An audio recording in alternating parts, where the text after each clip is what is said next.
Good morning. I'm Dave Kaufman in for Elias, and I'm really excited to bring in our next guest. I read his story in the Globe and Mail last week, and it filled me with so much joy at a time when there isn't a lot of it around. So gather around your radios because you're going to really enjoy hearing from Eric Bombicino. He's a journalist based in Toronto, and he's got a very special friendship with his 95-year-old grandfather.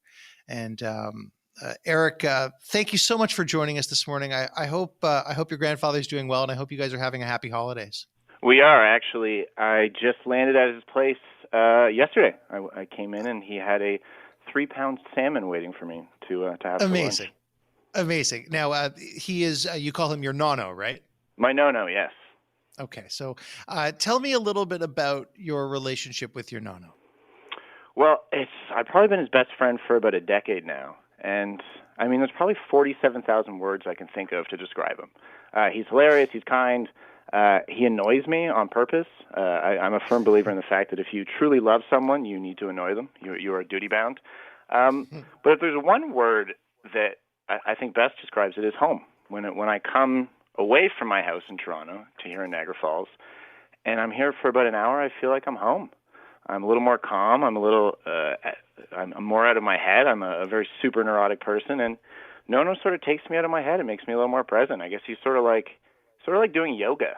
Nono, as wild as it sounds, is kind of like doing yoga, and he's just a ton of fun to hang out with.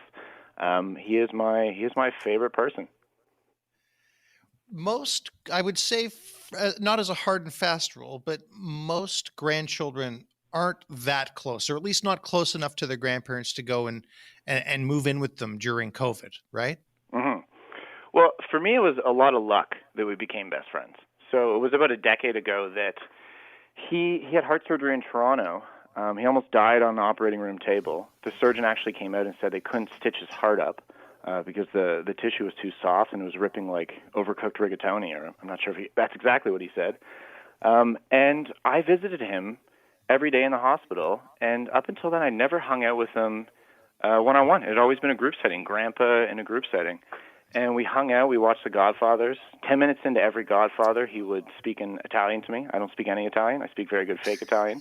I saw his naked butt a lot, and we just sort of started a friendship. And I think that if there was one point when we clicked from Grandpa in a group setting to just two buddies, it was in Chicago, actually. His cousin died. And he told me, "Hey, Eric, I'm super old. I can't drive. Can you drive me?" And I'm like, "Let's do it." So I drove him down 9 hours there, 9 hours back.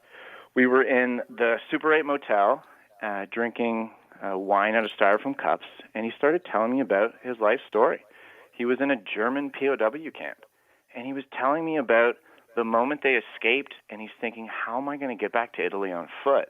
And I thought, man, what would that be like? So I think that was the moment it clicked where I'm like, this guy has layers. This is not just Grandpa who speaks in a funny accent. This is a human being who has almost endless interesting depth to him. And from there, he's just sort of been my best friend. Sorry to my friend Matt, who I do call my best friend sometimes, but it's no-no, buddy. It's definitely no-no. It's honestly, it's beautiful. And it's really, I wonder how many people listening have automatically kind of eschewed that kind of relationship with their grandparents just because of ageism. Yeah, I mean, if there's one other story I kind of want to tell here, it's at Red Lobster. So I'm at Red Lobster with my grandpa. It's his favorite place on earth, other than the Mandarin. And next to us, there's a waiter with a family. There's a 6-year-old the waiter's talking to. She uses the cute kid voice. Comes over to Nono. And uses the same voice.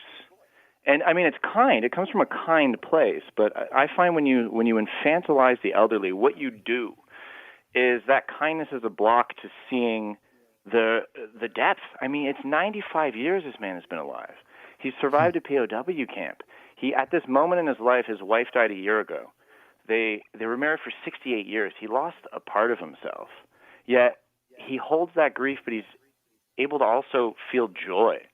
When we're cooking, and we're going to cook risotto later today, there's a joy in his eyes. There's a love in his eyes. I mean, this is why I love being with him. There's like this tractor beam of love when I'm around him, and I just feel calmer.